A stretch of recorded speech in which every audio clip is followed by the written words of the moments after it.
Assalamualaikum warahmatullahi wabarakatuh.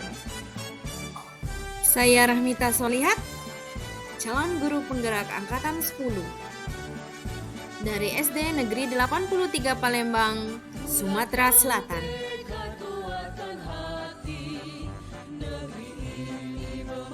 Diseminasi budaya positif di sekolah oleh Rahmita Solihat, calon guru penggerak angkatan 10 Kota Palembang.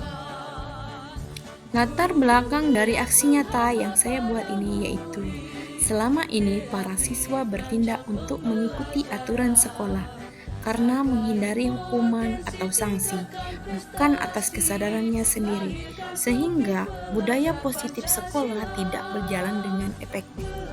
Adapun tujuan aksi nyata yaitu menciptakan siswa yang merdeka dan disiplin diri yang kuat, dan menumbuhkan budaya positif di sekolah dengan meyakini nilai-nilai kebajikan universal. Sedangkan tolak ukur yang pertama, siswa terlibat aktif dalam membuat dan menerapkan keyakinan kelas atau sekolah. 2. Pembelajaran berlangsung dengan menyenangkan. 3. Terciptanya lingkungan belajar yang positif. 4. Guru dan siswa dapat menerapkan budaya positif secara konsisten.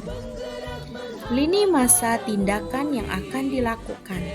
Yang pertama, menghadap kepala sekolah untuk menjelaskan pentingnya penanaman budaya positif dan keyakinan kelas di sekolah, serta meminta izin untuk mendeseminasikan bersama rekan guru.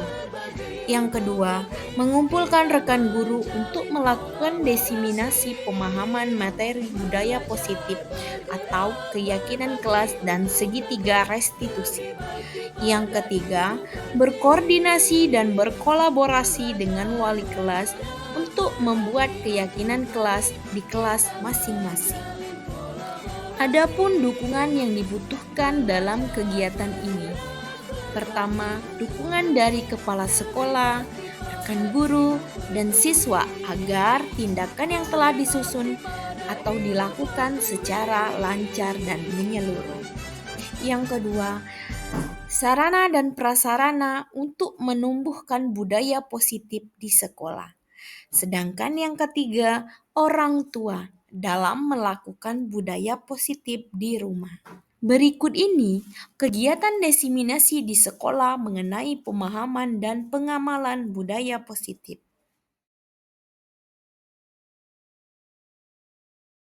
Assalamualaikum warahmatullahi wabarakatuh.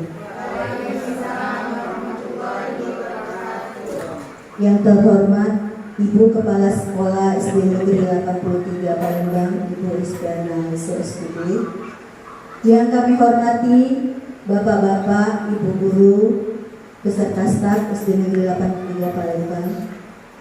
Puji syukur selalu kita panjatkan kehadiran Allah Subhanahu wa taala, yang mana berkat rahmatnya pada siang hari ini kita masih bisa berkumpul di dalam ruangan ini untuk melaksanakan atau mengikuti acara pemaparan penyebaran budaya positif yang nantinya akan disampaikan oleh Ibu Rahmita Solihat SPD MPD.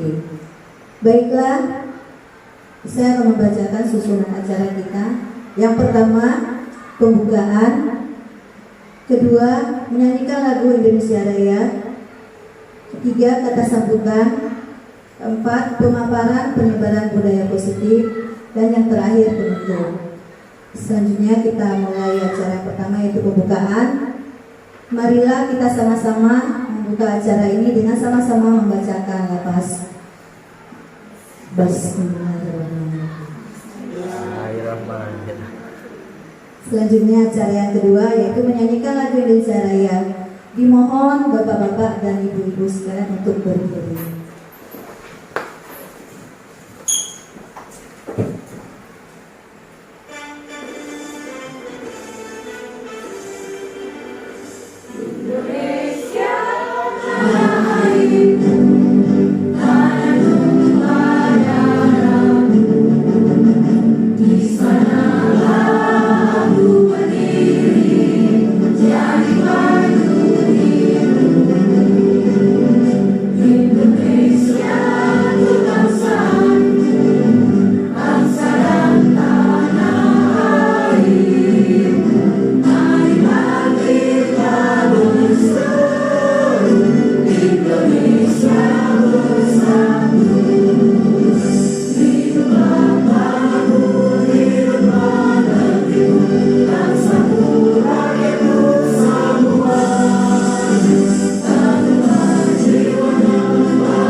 Selanjutnya, kata sambutan yang akan disampaikan oleh Ibu Kepala Sekolah SD Negeri 3 Palembang. Untuk Ibu kami persilakan. Assalamualaikum warahmatullahi wabarakatuh. Bapak Ibu Guru SD Negeri 83 yang saya banggakan, marilah kita dan intinya mengaturkan ucapan syukur kita kehadiran Allah Subhanahu wa Ta'ala, karena berkatnya jualah siang ini, walaupun saya tahu posisinya Bapak Ibu sebagian banyak ada yang mengawas anak-anak ujian, tapi yang lain yang tidak bertugas bisa hadir berkumpul di sini untuk bersama-sama kita nanti mendengarkan arahan paparan yang akan disampaikan oleh CGP kita dari SD Negeri 83 tentang penyebaran budaya positif. Salawat dan salam juga kita haturkan kepada junjungan kita Nabi besar Muhammad SAW beserta keluarga, sahabat, dan kita umatnya hingga akhir zaman. Bapak Ibu yang saya hormati, ini kita di tahun 2024 alhamdulillah dari sekolah kita ada satu CGP yang insya Allah nanti akan sama-sama dengan yang lainnya untuk membenahi semua yang ada di sekolah ini, terutama pembelajaran, bagaimana dengan peserta didik, bagaimana membawa budaya positif yang nanti sama-sama kita berkolaborasi dengan mereka untuk bagaimana supaya sekolah kita ini lebih maju, lebih ke depan, guru-gurunya terutama intelektualnya, wawasannya lebih baik, karena dengan begitu insya Allah peserta didik kita juga akan mendapat imbas yang baik kalau guru-gurunya dalam pembelajaran sudah baik. Nah, kita ketahui bahwa program guru penggerak ini adalah program yang memang disiapkan pemerintah untuk sama-sama kita dukung, kita bantu. Jadi alhamdulillah teman-teman di SD Negeri 83 sudah mengerti, dan saat ini Ibu Mita akan membagikan apa itu budaya positif bagi kita semua. Pada saatnya nanti kami persilahkan Ibu Mita untuk menyampaikan paparannya. Itu saja barangkali, semoga apa yang kita lakukan ini mendapat ridho dari Allah Subhanahu wa Ta'ala dan berkahnya untuk kita semua. Billahi taufiq wal hidayah. Wassalamualaikum warahmatullahi wabarakatuh. Waalaikumsalam warahmatullahi wabarakatuh. Semoga apa yang disampaikan oleh Bapak Allah bermanfaat untuk kita semua. Selanjutnya, pemaparan penyebaran budaya positif yang akan disampaikan oleh guru CGP kita, Ibu Rahmita Solihat MPD. Kepada Ibu Rahmita Solihat dipersilakan. Assalamualaikum warahmatullahi wabarakatuh. Waalaikumsalam. Terima kasih kepada Bapak Ibu yang telah menyempatkan untuk melihat apa yang akan saya imbaskan selama saya mengikuti CGP Angkatan 10. Adapun kegiatan hari ini yaitu menyebarkan pemahaman dan penerapan pengalaman budaya positif oleh Rahmita Solihat, saya sendiri dari SD Negeri 83 Palembang, calon guru penggerak Angkatan 10. Di sini konsep inti dari budaya positif itu yang pertama adalah perubahan paradigma belajar, yang kedua itu adalah disiplin positif, yang ketiga itu adalah nilai-nilai kebajikan, yang keempat itu adalah kebutuhan dasar manusia, yang kelima itu adalah motivasi perilaku manusia, yang keenam posisi kontrol. Yang ketujuh, keyakinan kelas, dan yang kedelapan itu adalah segitiga restitusi. Baik, dalam konsep inti budaya positif ini, yang pertama itu adalah pembelajaran dengan paradigma baru. Pembelajaran paradigma baru ini dirancang berdasarkan prinsip pembelajaran yang berdiferensiasi, sehingga setiap siswa belajar sesuai dengan kebutuhannya berdasarkan tahap perkembangannya. Karena sebelum munculnya paradigma baru, itu pembelajaran itu harus berpusat kepada guru. Tetapi setelah adanya pembelajaran dengan paradigma baru, pembelajaran itu tidak lagi berpihak kepada guru, tetapi berpihak kepada murid. Jadi murid di sini sebagai center. Nah, adapun paradigma baru yang tertera saat ini itu adalah profil pelajar Pancasila. Dalam profil pelajar Pancasila itu ada 6. Yang pertama itu beriman, bertakwa kepada Tuhan Yang Maha Esa dan berakhlak mulia. Jadi di sini untuk memberikan budaya positif kepada siswa, jadi kita akan menemukan profil pelajar Pancasila. Yang kedua itu adalah berkebinekaan global. Yang ketiga mandiri. Yang keempat itu bernalar kritis. Yang kelima kreatif. Yang keenam itu bergotong royong. Jadi profil pelajar Pancasila itu kita harus mengembangkan karakter murid sesuai dengan profil pelajar Pancasila. Selanjutnya itu adalah miskonsepsi tentang teori kontrol. Di sini ilusi guru itu sebagai mengontrol. Yang kedua, bahwa membuat rasa bersalah dan mengkritik. Selanjutnya, bahwa semua penguatan positif, efektif, dan bermanfaat. Dan yang selanjutnya itu adalah bahwa orang dewasa itu berhak mengontrol. Selanjutnya, mengubah paradigma stimulus respon ke pendekatan teori kontrol. Di sini kita lihat ada stimulus respon, ada paradigma tentang teori kontrol. Di sini realitasnya kalau dulu kebutuhan manusia itu sama, butuh makan sama. Tetapi setelah adanya paradigma baru bahwa kebutuhan itu berbeda. Jadi dicontohkan sebagai kebutuhan kita di sekolah. Setiap guru itu memiliki kebutuhan yang sama awalnya, tetapi setelah adanya perubahan paradigma ini, bahwa kebutuhan itu sangat berbeda. Ada yang gurunya memang tidak mau berkembang, mungkin dianya butuhnya cuma itu saja.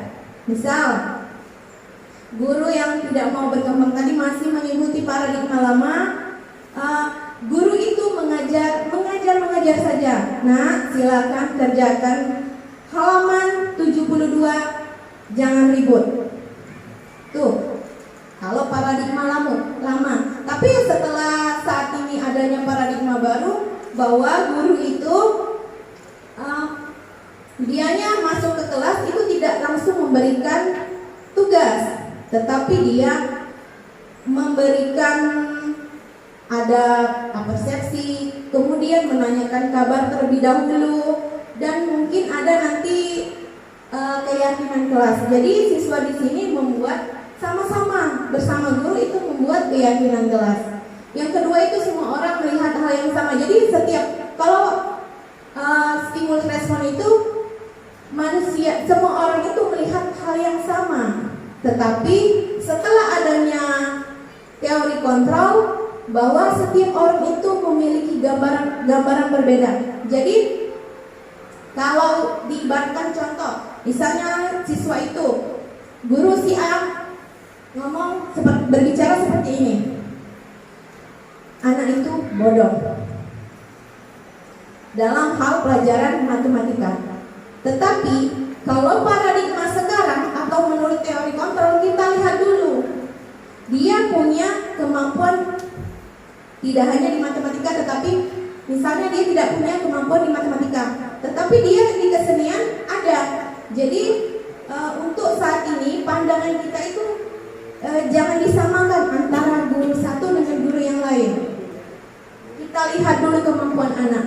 Yang ketiga itu adalah kita mencoba mengubah orang agar berpandangan sama dengan kita. Jadi kalau dulu kita itu mengajak guru itu harus berpandangan sama, maka perilaku kita itu sudah baik atau tidak dalam mengajarkan siswa. Jadi kita yang mengontrol kita sendiri. Selanjutnya saya bisa, kalau dulu itu misalnya kita bisa mengontrol orang lain, tetapi menurut teori kontrol kita tidak bisa, karena melihat dari bahwa kebutuhan itu berbeda. Selanjutnya itu adalah pemaksaan pada saat bujukan gagal. Jadi ketika kita zaman dulu, ketika kita ada siswa yang melakukan kesalahan, dia mengulangi, sudah, kalau kalian tidak mau, tidak usah sekolah.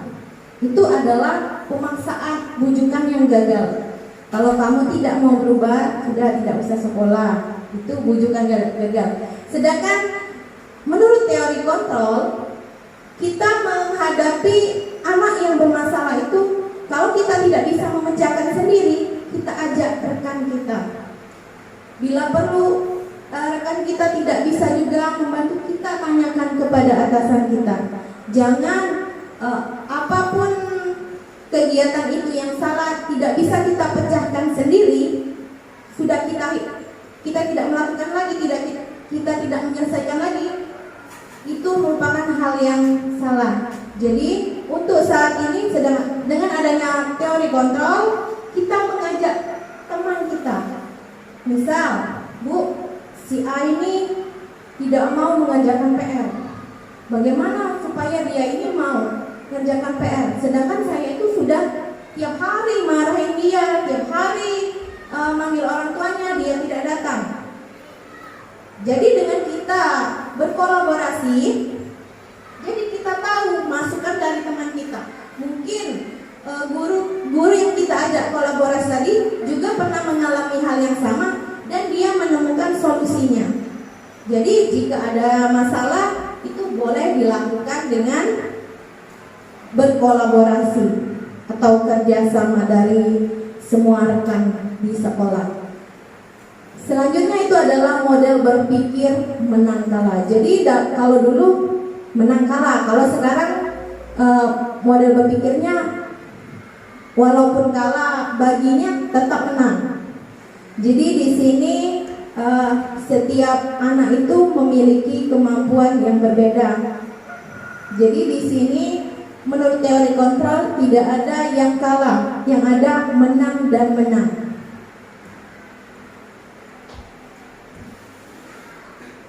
Coba sebelum kita lanjut dulu, kita ice breaking dulu ya.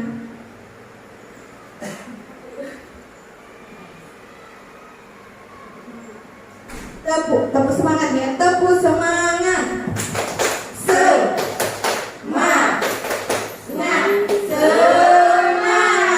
Apa sudah semangat Bapak Ibu? Kita lanjut ya, disiplin positif. Di sini disiplin positif itu berasal dari kata disiplina yang artinya belajar. Disiplin mengacu pada disiplin diri yang memiliki tanggung jawab terhadap apa yang dilakukannya berdasarkan nilai-nilai yang diyakini.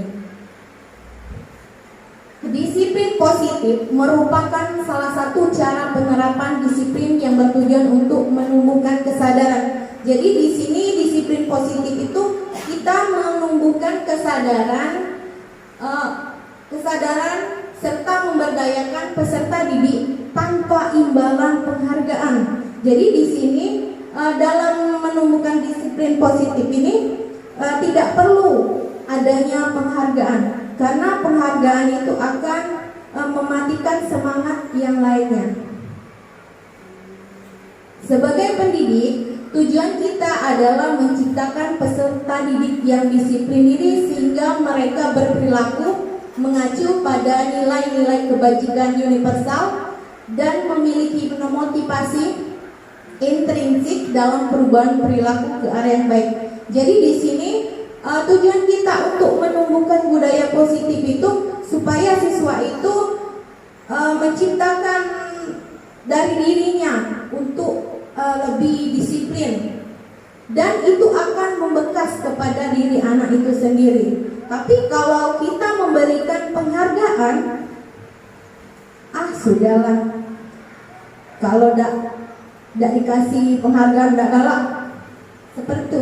Jadi kalau kita memberikan penghargaan, dia akan memiliki pemikiran yang maksudnya itu dianya kecil, pemikiran ciut itu.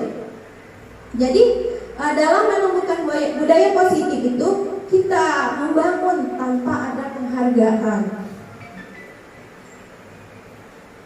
Selanjutnya itu adalah nilai-nilai kebajikan. Nilai-nilai kebajikan itu adalah nilai-nilai yang disepakati oleh di dalam lingkungan sekolah itu adalah guru dan siswa.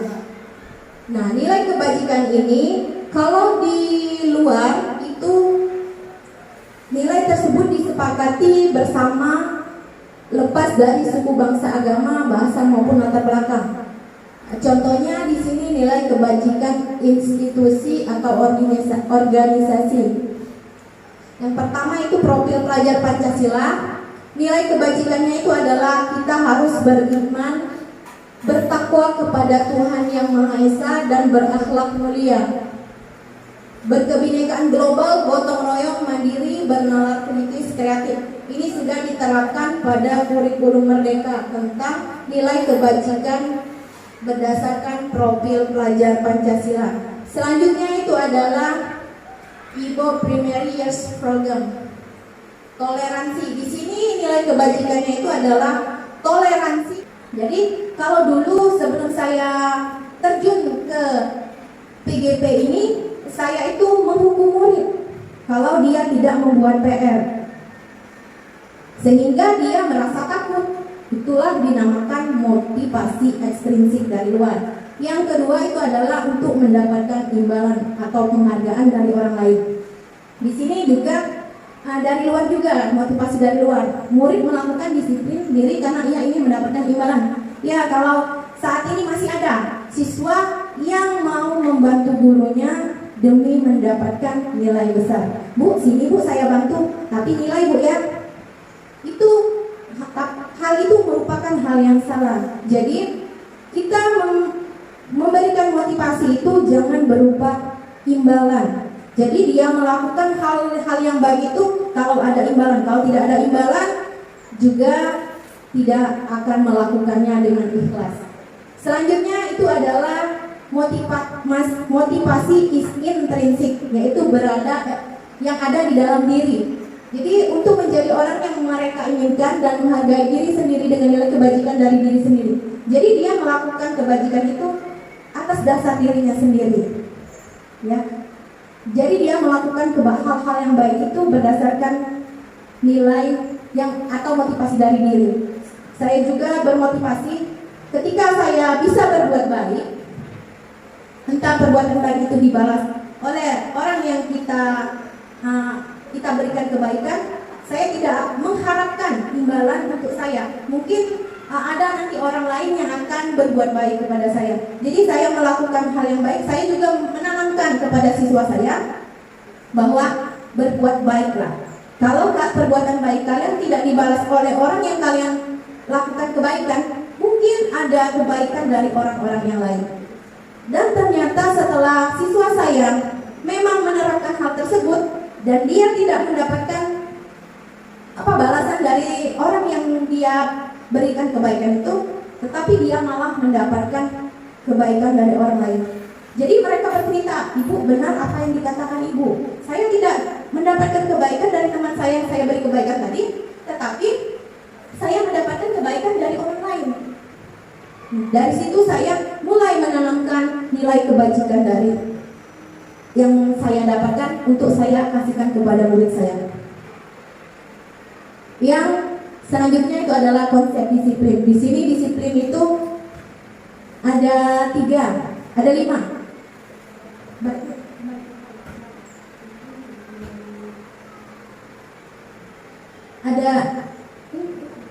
Ada hukuman, ada konsekuensi, ada restitusi. Coba di sini minta tolong kepada Bapak Ibu, hukuman itu seperti apa, konsekuensi itu seperti apa, dan restitusi itu seperti apa.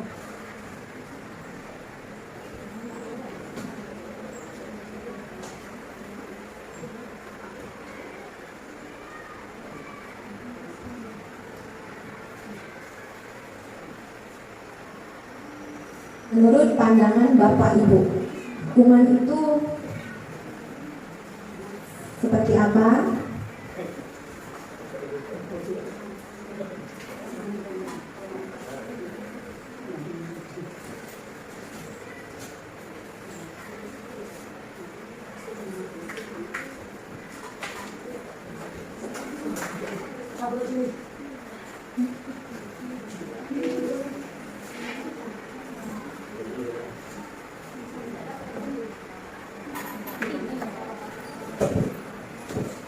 Dimita, tidak ada lah.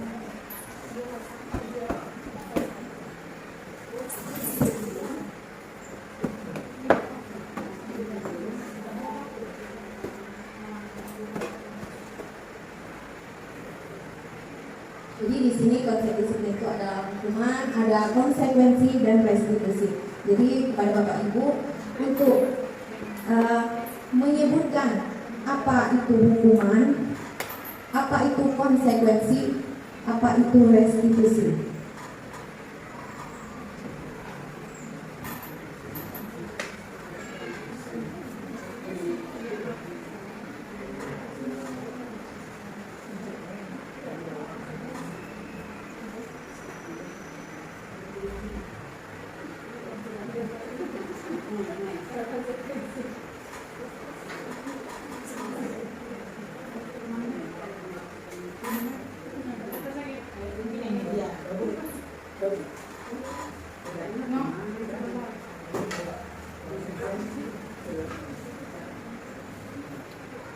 Bagaimana Bapak Ibu? Sudah selesai?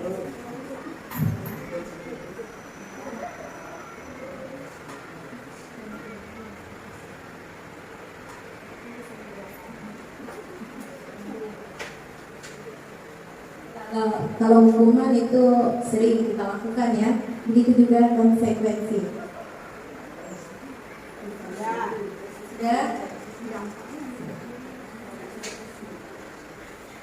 Sudah selesai?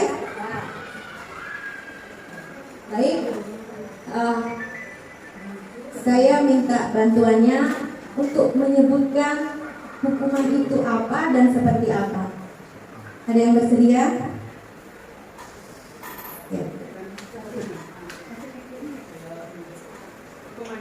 Ya.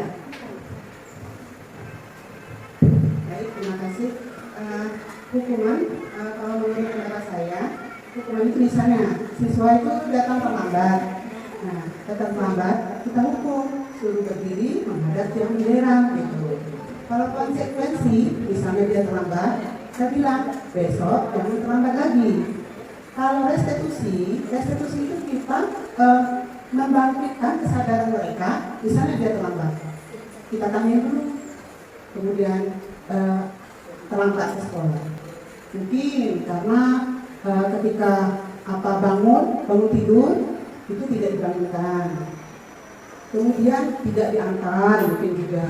Jadi antara maju dan mundur dia mau ke sekolah gitu. Jadi di situ kita tanyain dulu kenapa terlambat datang ke sekolah. Kemudian setelah kita tanya, nah jadi kita bentuk keyakinan dia di dalam diri dia, kesadaran dia. Nah setelah itu baru setelah dia yakin bahwa yang saya lakukan terlambat ini salah. Jadi dari keyakinan dia dia berpikir sendiri, besok saya tidak akan melakukan lagi dan akan datang tepat waktu. Betul. Terima kasih. Coba tepuk mantap dulu ya. Tepuk mantap. Tepuk salut. Salut, salut. Salut, salut. Salut. Ada lagi? Ya.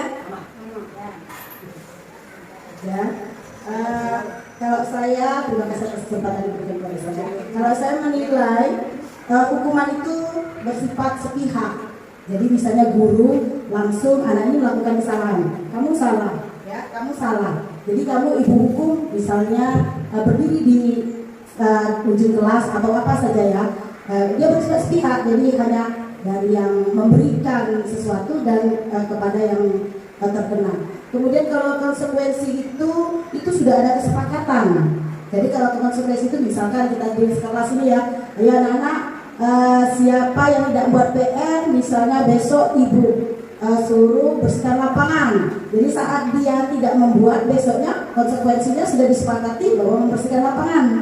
Itu kalau menurut saya. Kemudian kalau restitusi ini cenderung ke arah ada ganti rugi.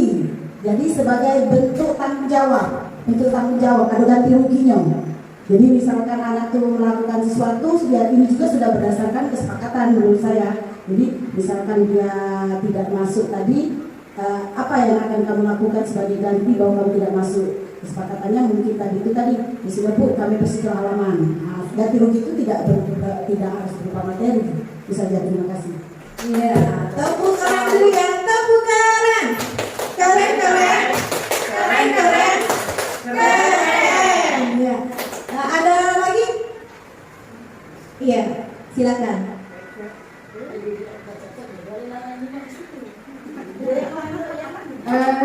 Saya singkat aja ya, saya coba karena di sini pernah pengalaman gitu kan. Kalau hukuman ini itu membuat jelas pelaku, itu kalau menurut saya. Kalau konsekuen, benar sudah disepakati di kesepakatan kelas atau di keyakinan kelas. Ketika dia melakukan kesalahan, dia tidak apa sih konsekuensi setelah dia melakukan kesalahan itu? Dia tinggal menerima. Terus yang restitusi, kalau restitusi, gurunya tadi mengajak anak untuk berbicara dan menanyakan apa sebenarnya tujuan anak tersebut melakukan kesalahan dan sehingga si anak mampu menyelesaikan permasalahannya sendiri.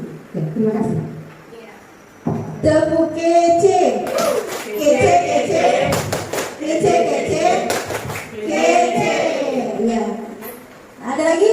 Cukup ya. Jadi di sini saya simpulkan bahwa hukuman itu sepihak. Jadi si anak tadi tidak tahu apa yang bakal mendapatkan hukuman tadi apa. Akibat yang kita lakukan kesalahan tadi apa? Karena kita melakukan sepihak. Mungkin dia siap, mungkin dia tidak siap. Itu hukuman.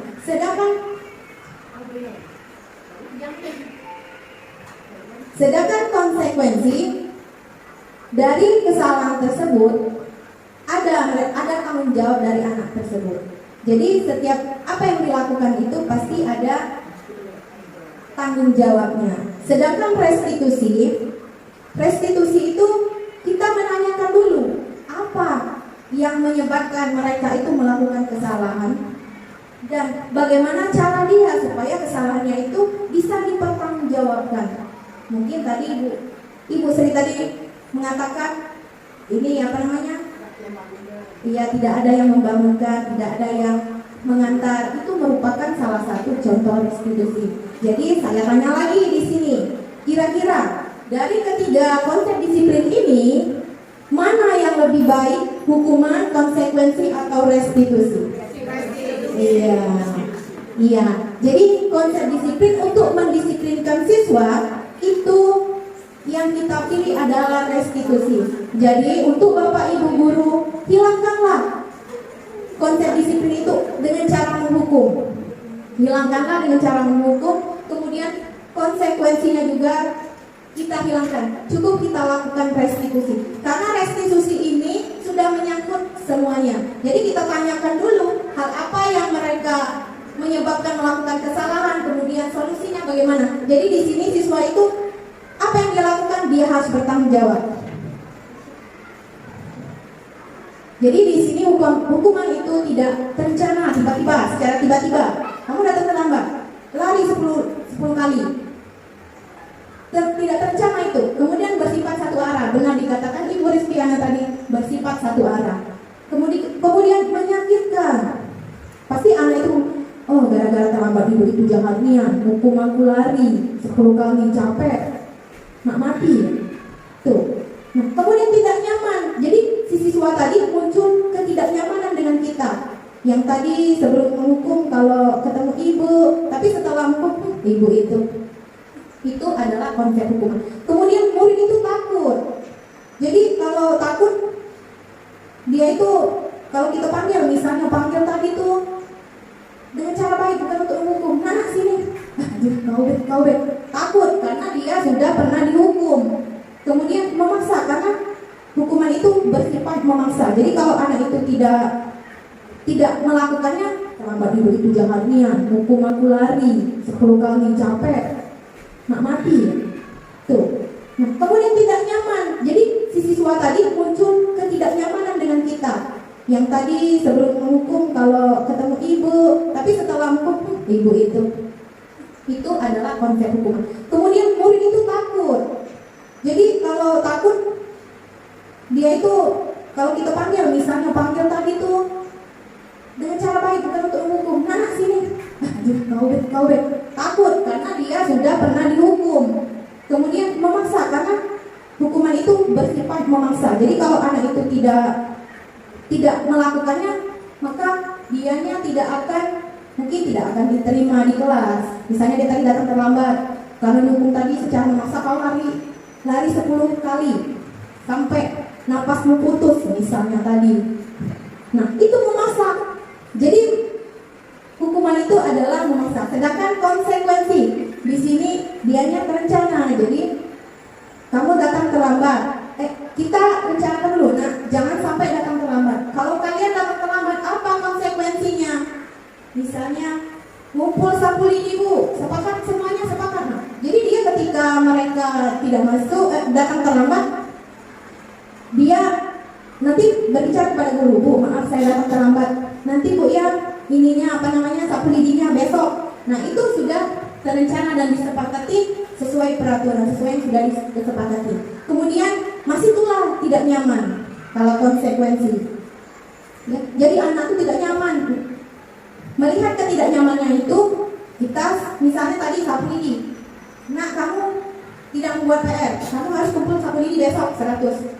Ya, besoknya tanya lagi, nak mana sapu lidinya? Kan mereka tidak nyaman karena sapu lidi itu mungkin susah nyarinya.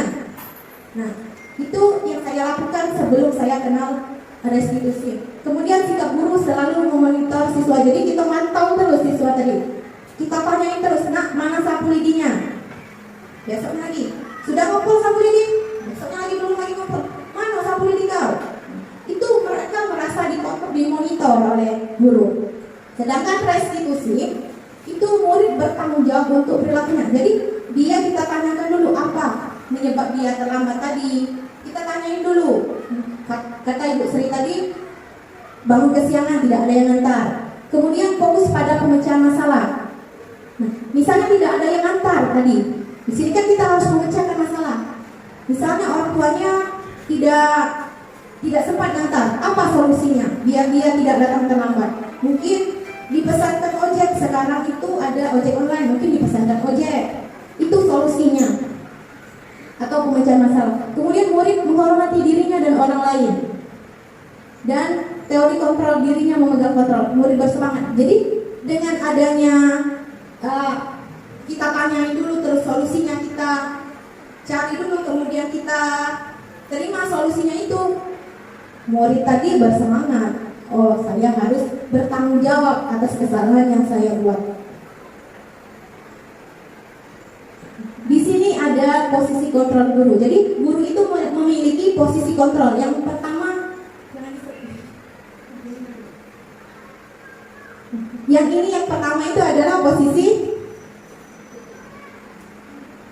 Kalau begini apa? Keluar. Itu adalah posisi penghukum. Jadi di sini guru sebagai penghukum, posisi kontrolnya. Yang kedua, kalau ini kira-kira posisi apa guru itu? Iya betul. Ini adalah posisi guru monitor atau pemantau. Jadi guru itu mantau. Yang ketiga, nah ini apa ini? Apa? Apa Bu Heni? Sebagai teman. Iya, betul. Ini adalah salah. Ini membuat merasa bersalah. Jadi anak itu merasa bersalah. Ya. Yang keempat, nah ini apa ini? Apa? Sebagai teman. Ya, tadi sebagai pembuat merasa bersalah, jadi siswanya itu merasa bersalah. Dan yang keempat itu adalah guru itu sebagai teman. Selanjutnya ini. Iya, yang kelima itu adalah manajer. Jadi kita pantau dulu, kita tanya dulu. Jadi posisi manajer ini adalah posisi yang pas untuk guru. Jadi di sini penghukumnya ada, pembuat merasa bersalahnya ada, pemantau ada di sini. Karena kita memanajer atau di sini ya tadi kita cari penyebab kesalahan dia apa, kita lakukan diskusi dulu, jangan langsung menghukum, jangan langsung membuat mereka merasa bersalah. Itulah gara-gara kau tidak datang, jadi kawan kau tidak bisa mengajarkan kelompok, itu merupakan pembuat merasa bersalah. Jadi kepada Bapak Ibu guru, jadi kita posisikan kita sebagai manajer. Lanjut. Di sini contoh penerapan 5 posisi kontrol guru. Nah, di sini penghukum. Kira-kira kata apa yang bisa dikatakan penghukum? Silakan tulis di kertas yang saya bagikan tadi. Di sini ada penghukum, ada pembuat merasa bersalah. Kata-katanya, misalnya penghukum ini apa? Misalnya penghukum. Coba tulislah.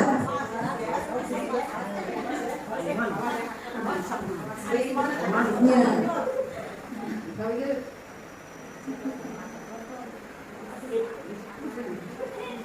Nah, misalnya ini ya, siswa sering tidak mengerjakan PR yang diberikan oleh guru. Sebagai penghukum, bagaimana tindakan guru itu? Menghadapi kasus siswa sering tidak mengerjakan PR yang diberikan oleh guru. Tulis lagi. Ya, tulis lagi. Silakan ditulis ininya Bu, di kertas dulu.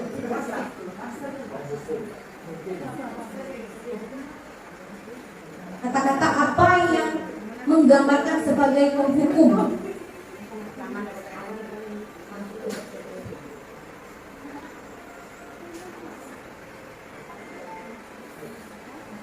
Sudah? Ada yang mau memberikan contoh? Lanjut.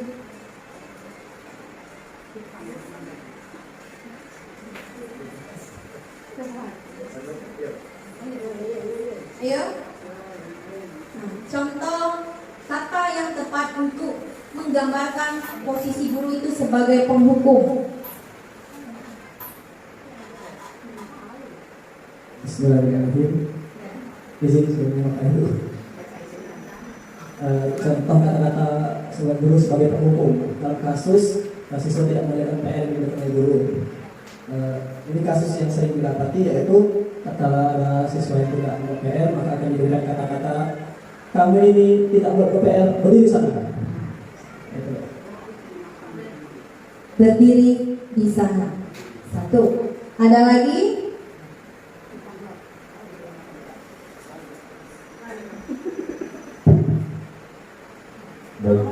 Tidak bisa. Sebagai penghukum, berdasarkan pengalaman yang sudah saya lakukan, apabila ada anak yang tidak buat PR, Pertama yang saya lakukan adalah memperingatinya dulu. Jadi beri mereka pemahaman bahwa PR itu juga kewajiban yang harus mereka kerjakan sebagai tindak lanjut belajar yang sudah dilakukan di sekolah.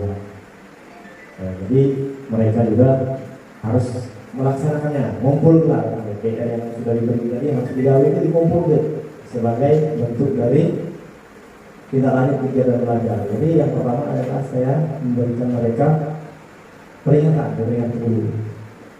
Namun kadang-kadang anakku berkali-kali diulangi lagi. Nah, setelah mereka berulang-ulang kali sudah teringatkan, lalu kita berikan tindakan yang ke arah yang lebih tegas lagi, tembak di tempat. Tembak di tempat. Kalau tadi dari Bapak gurunya, sekarang coba Ibu guru, bagaimana posisi guru dalam menghukum atau penghukum? Baik ya. Kalau saya misalnya karena mungkin belum belajar menjadi guru CGP, jadi kalau ada siswa saya yang misalnya tidak mengerjakan tugas, maka saya akan langsung memberi hukum. Sudah, kamu tidak usah belajar, di luar saja. Tadi ada yang tembak di tempat, kemudian tadi itu berdiri di depan, dan yang ketiga itu tidak usah ikut pelajaran. Itu adalah posisi penghukum, benar ya? Tepuk semangat. Semangat. Jadi di sini Bapak Ibu sudah tahu kontrol guru itu sebagai penghukum itu tahu, karena itu kitabnya sudah pasti semua, sudah pernah melakukan semua. Ada yang belum pernah melakukan sebagai penghukum? Tidak ada, karena semua guru itu pasti melakukan. Saya juga melakukan posisi saya sebagai penghukum karena saya tidak tahu. Nah, di sini karena ya tadi dikatakan Bapak tadi ya berdiri, banyak ya, ada yang berdiri di depan kelas, ada yang tidak ikut pelajaran. Jadi di sini hormat pada bendera selama 10 menit itu merupakan sebagai penghukum. Jadi di sini sakit kan kalau hormat? Panas. Nah, itu menyakitkan. Nah, kemudian sekarang pembuat merasa bersalah. Apa? Kalau dianya tidak mengerjakan PR yang diberikan oleh guru. Ada? Ya, Pak. Posisi guru sebagai anak itu merasa bersalah.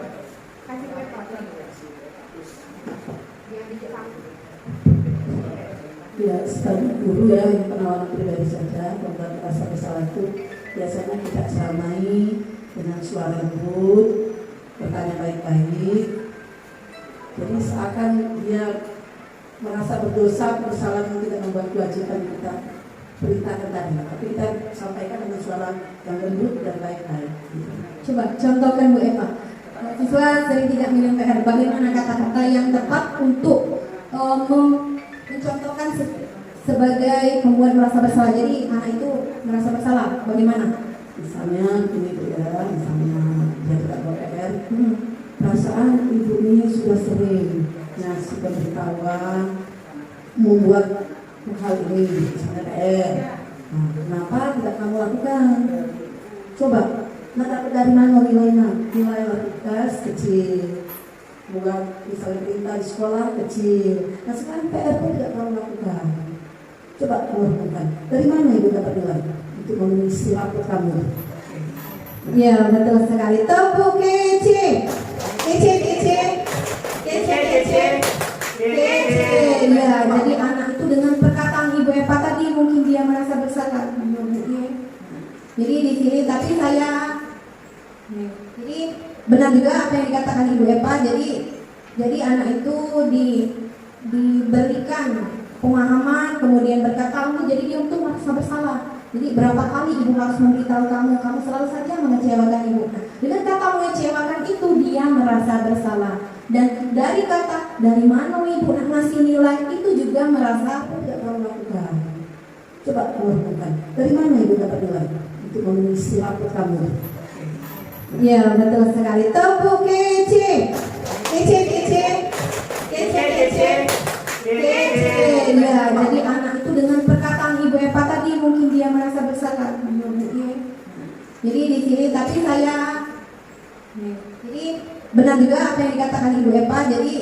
Jadi anak itu diberikan pemahaman, kemudian berkata kamu, jadi dia untuk merasa bersalah. Jadi berapa kali ibu harus memberitahu kamu selalu saja mengecewakan ibu. Dengan kata mengecewakan itu dia merasa bersalah. Dan dari kata dari mana ibu nak ngasih nilai itu juga merasa siswa tersebut merasa bersalah. Alhamdulillah ya, guru-guru di sini sudah tahu posisi penghukum, posisi pembuat merasa bersalah. Ada lagi posisi selanjutnya, yaitu sebagai manajer. Nah, coba siapa yang bisa memberikan contoh posisi guru sebagai manajer?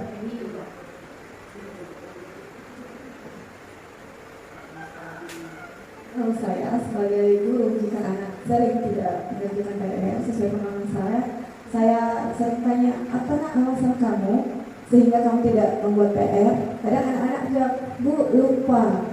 Seperti itu anak-anak jawab. Sering, besoknya lagi saya tanya, kenapa nak tidak buat PR? Lupa lagi. Kok lupa terus nak? Kita kan ada tanggung jawab sebagai siswa. Kamu sebagai anak itu ada tanggung jawab kepada orang tua, kasihan orang tua kamu. Saya sering menasihati anak-anak begitu. Ya karena anak-anak itu kan orang tua ingin anak-anaknya sukses. Maka dari itu saya sering tanamkan sikap disiplin karena salah satu mengerjakan PR itu adalah untuk anak-anak belajar disiplin selagi waktu masih kecil itu saja. Terima kasih. Ada lagi? Karena posisi inilah yang akan kita terapkan di sekolah. Ya, Bu Desma.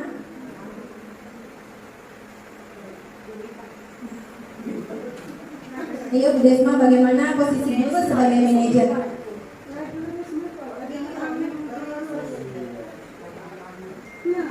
Baik, kalau menurut saya untuk posisi manajer yang pertama kita amati dulu apa itu kesalahan anak-anaknya.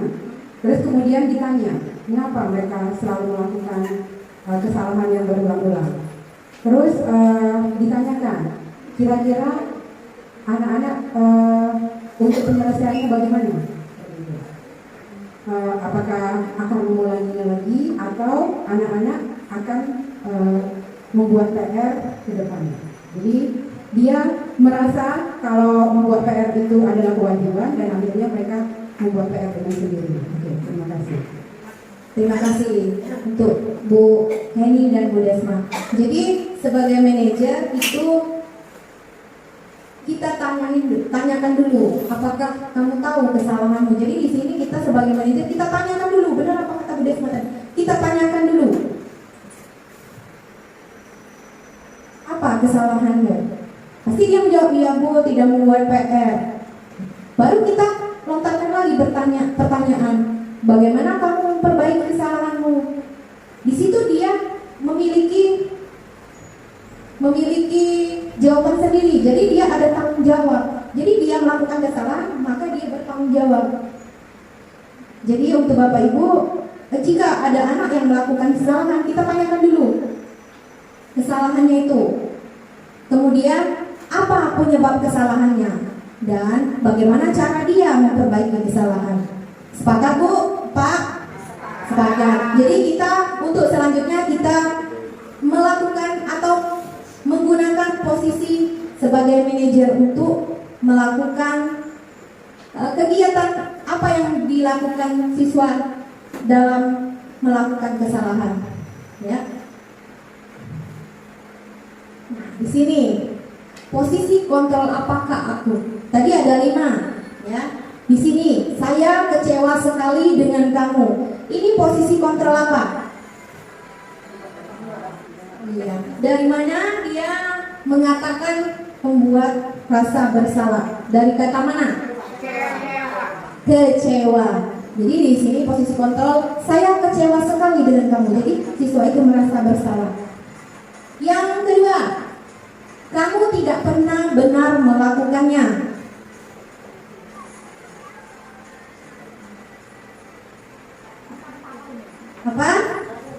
merasa bersalah juga.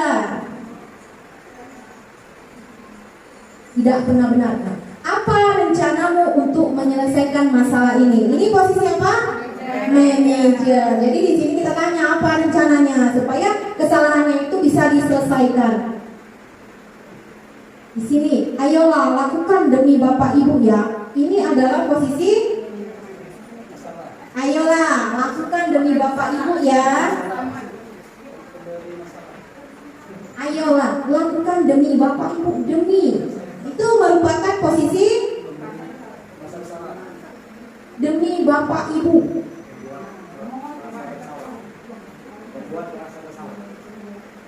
Ada manajer, ada pembuat merasa bersalah, ada teman. Jadi ini adalah posisi sebagai teman. Ayolah lakukan demi Bapak Ibu. Jadi dia tuh merasa teman.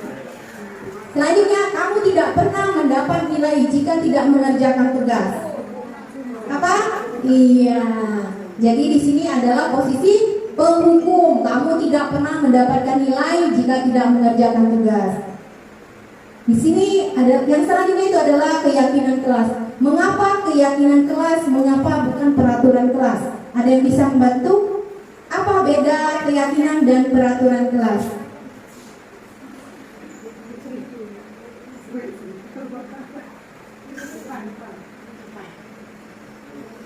Saya akan coba menjawab. Sudah kita sepakati bersama-sama dan dua belah pihak. Kalau peraturan itu hanya satu pihak.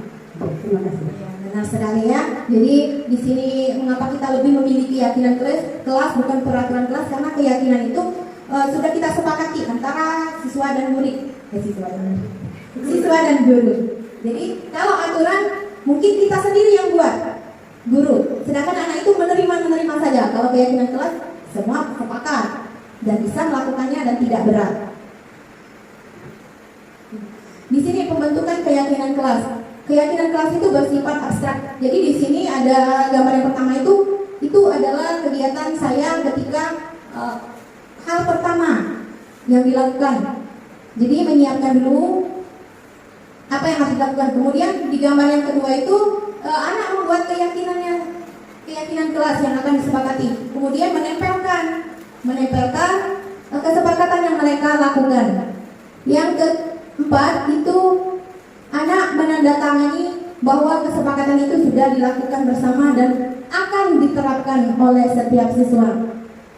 Jadi di sini dalam membuat keyakinan kelas itu harus dibuat dalam pernyataan positif, tidak boleh negatif. Kalau peraturan tadi tidak boleh membuat PR di kelas, itu kan hal yang negatif. Kalau di keyakinan kelas itu menggunakan kalimat positif. Dia tidak boleh menggunakan kata negatif, misalnya tidak datang terlambat. Itu merupakan peraturan. Tapi kalau keyakinan dari kata tidak datang terlambat itu kita munculkan kata positif. Apa kata positif? Apa yang kita mau?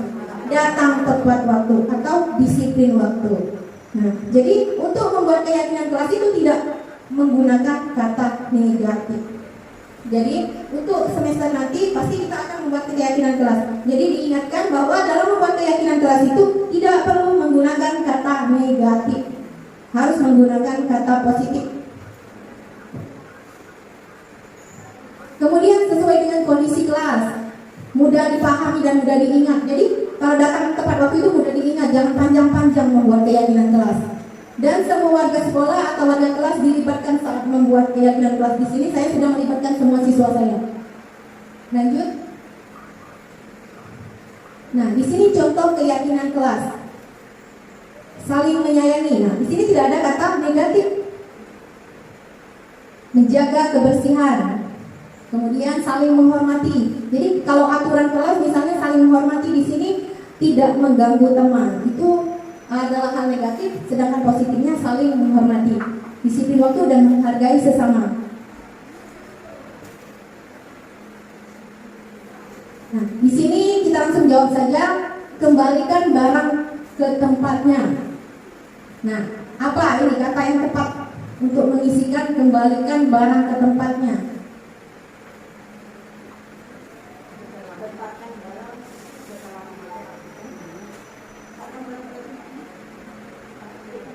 Ini termasuk apa dianya? Termasuk di mana? Di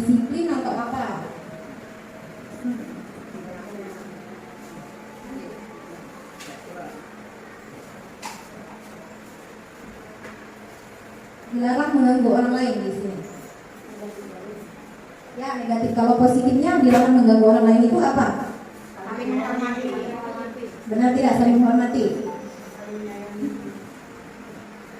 Nah, ya, saling menghormati. Kemudian hadir di sekolah 15 menit sebelum pembelajaran dimulai.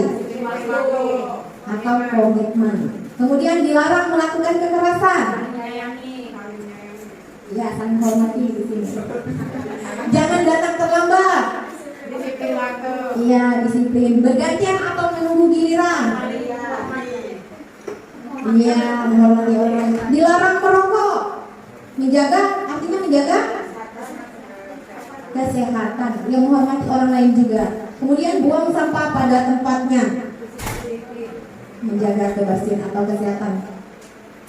Nah, di sini segitiga restitusi, yaitu suatu proses dialog yang dijalankan oleh guru agar dapat menghasilkan siswa yang mandiri dan bertanggung jawab. Jadi dalam segitiga restitusi ini kita meminta siswa itu mandiri dan bertanggung jawab. Berikut adalah segitiga restitusi. Yang pertama itu adalah menstabilkan identitas. Jadi kita tanyakan dulu apa yang dilakukannya, apa itu kesalahan atau bukan.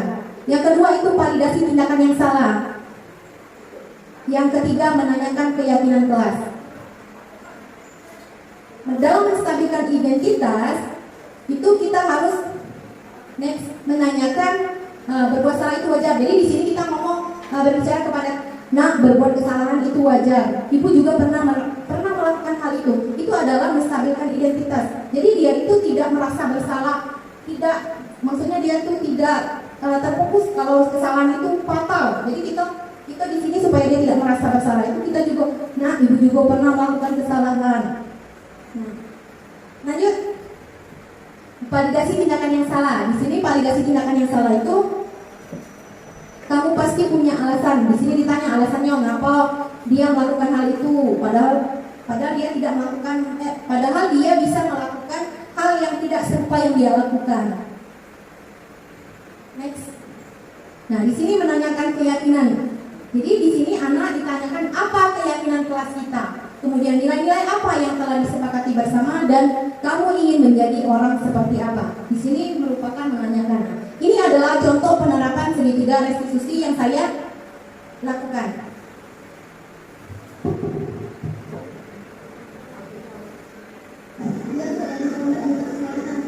Membuat kesalahan itu manusia ya, semua orang pasti pernah melakukan kesalahan. Ibu juga pernah melakukan kesalahan, maka jadi kita bisa belajar dari kesalahan dan berusaha untuk memperbaikinya. Yang baik adalah kita cari solusi yang bersama ya. Pasti ada alasan yang ada dalam jawaban. Segitiga restitusi yang saya lakukan.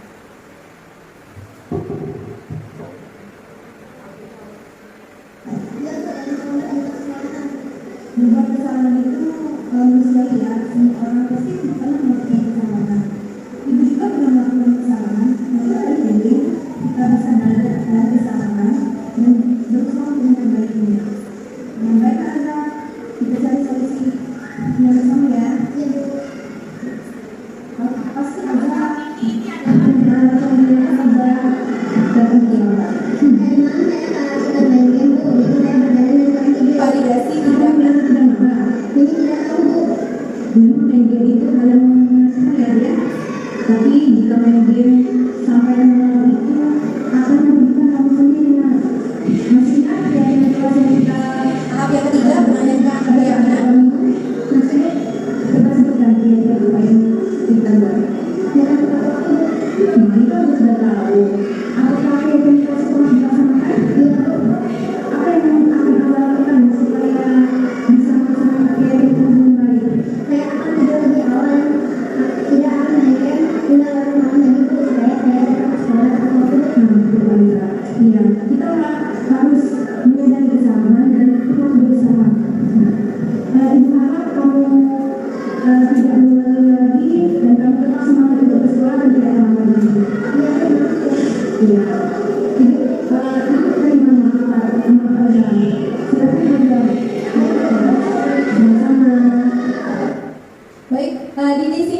dia itu melakukan kesalahan atau bukan.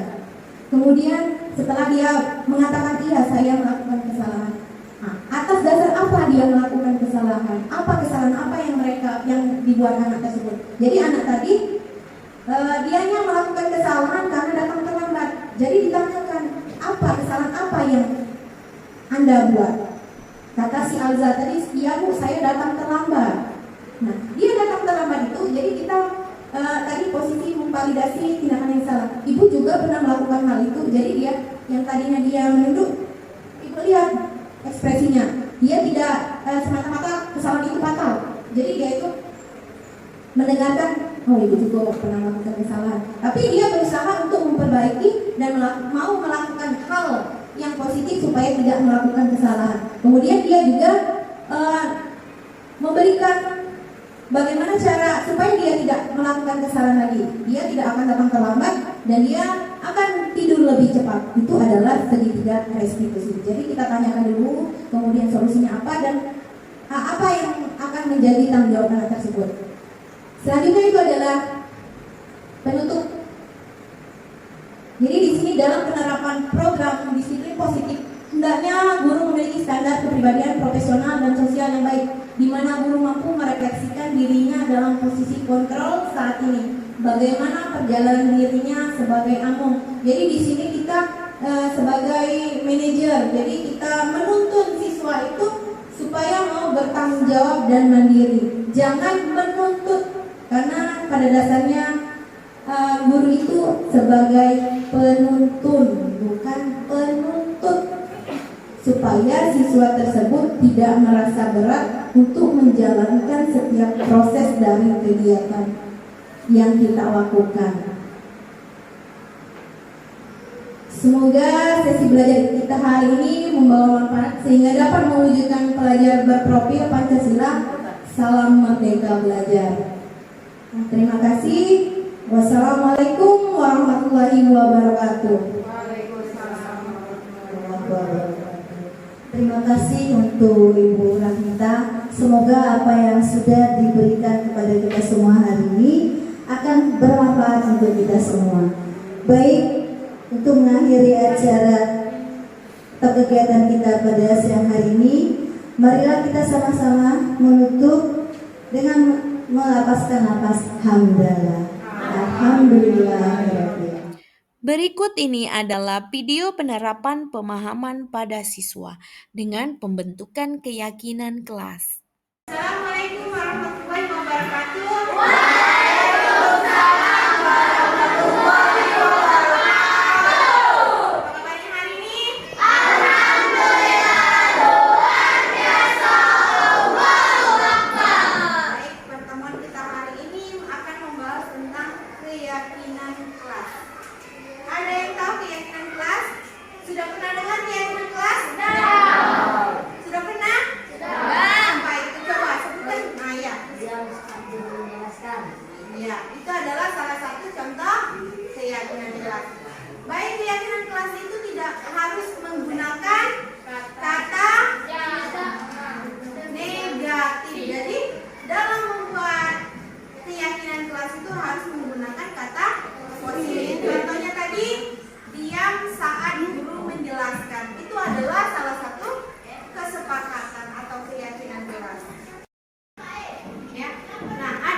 Keyakinan itu masuk mana itu?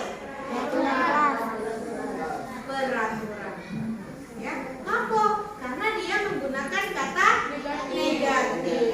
Nah, hari ini kita akan membuat setiap anak membuat satu keyakinan kelas. Ingat, keyakinan itu tidak menggunakan kata negatif, tidak dan jangan.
Berikut ini adalah respon murid dalam membuat keyakinan kelas. Assalamualaikum warahmatullahi wabarakatuh. Perkenalkan, nama saya Yasmin Aulia dari kelas 6 dan saya Alza dari kelas 6B. Bagaimana perasaan kamu saat membuat keyakinan kelas? Saya sangat senang sekali dan saya sangat semangat sekali. Menurutmu, apakah pembuatan keyakinan kelas penting dilakukan? Sangat penting. Penting sekali. Menurutmu, mengapa pembuatan keyakinan kelas sangat penting dilakukan? Karena dalam melakukan hal ini dapat menumbuhkan sikap tanggung jawab. Dalam melakukan hal ini dapat menumbuhkan budaya positif. Berikut ini adalah refleksi. Adapun refleksi dari kegiatan tersebut yaitu pelaksanaan diseminasi atau penyebaran pemahaman kepada rekan guru dilakukan pada bulan Juni bertempat di SD Negeri 83 Palembang. Terdapat 20 orang guru yang menyaksikan kegiatan ini. Refleksi selanjutnya, pembuatan keyakinan kelas bersama siswa kelas 6B. Semua siswa sangat antusias dalam membuat keyakinan kelas.